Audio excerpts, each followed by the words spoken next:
Мына эми чек ара маселеси боюнча бир пикирибизди айтайык. Коңшубуз Казакстан 2.725.000 квадрат километр территориясы бар экен. Алар мактанышат, бизге 5 Франция атат деп.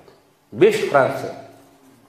Өзбекстандыкы 450.000 квадратный километр экен. Биздики 200.000 квадрат километр. Өзбекстандан 2,5 есе аз. 200.000 квадраттык километр. Эми мага пазыл токмокты көргөзүп койчу. Мынакей токмок. Мамлекет кандай жашайт? Мамлекет деле адам сыяктуу. Кан тамыры бул артерия, магистралда. Ачык болуш керек, кең болуш керек, кыска болуш керек. Ошол жерден азык түлүк дегенде ары бери адамдар ташылып, организм жакшы иштеш керек. Эгерде тромбтор пайда болуп, жолдору тозулуп, кыйынчылыктар болсо, организм кыйналат, балким өлүп калышы дагы мүмкүн.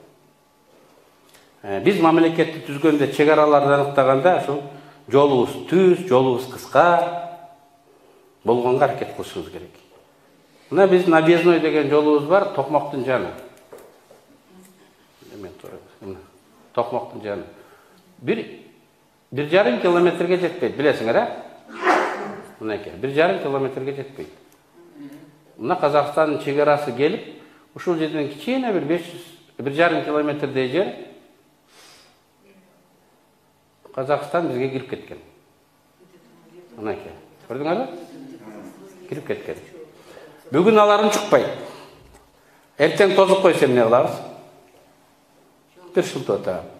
Эмне үчүн эбегейсиз талаасы, эбегейсиз территориясы почти 3 миллион квадраттык километр, бизден 15 эсе көп территориясы бар казак туугандарыбыз, бир тууганыбыз. Биз бир тууган элибиз, түбөлүк достук жана тууганчылык деген келишимге да кол койгонбуз. Мына ушул 2 гектар жерди бизге 2 гектар жерди бизге бербейт. Эмне үчүн 2 гектар жерди бербейт? Анткени булар стратегиялык. Биздин быкыныбызга, колтугубузга кирип турат. На всякий случай турайлык, бир нерсе болсо басабыз. Таалуу жерге. Да, мындан качып биз токмокто айландырып жол салсак болот. Айылдардын ичинен өтсөк болот. Бирок машинанын жүрүү ылдамдыгы азаят да. Грузовиктер башкалар өтүшү кыйналат да. Тромб пайда болот экономикада, адамдардын турмушунда. Эмне үчүн биздин тууганыбыз бизде ушундай абалга гриптер кылып билмексем болуп байкап турат. Бул деген сөз билип койгула. Соодада гана эмес, мамлекет аралык мамилелерде да тууганчылык жок.